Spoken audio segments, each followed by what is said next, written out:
know, the Angry Birds games have been downloaded now 4 billion times, which is an unbelievable number of people that have played the games and are familiar with the games.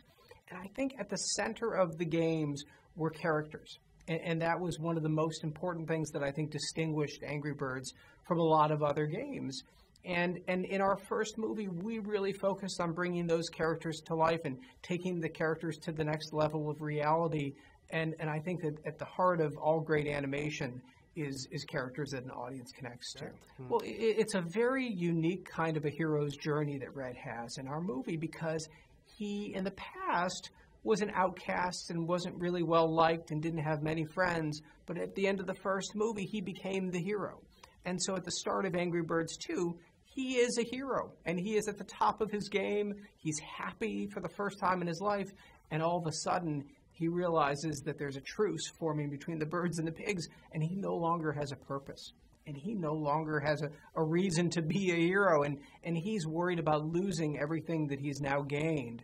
And that's a very, very different kind of a story for a hero character. Yeah, you know, we have a couple of different kinds of love stories in the movie, and I think that was fun for us to play with.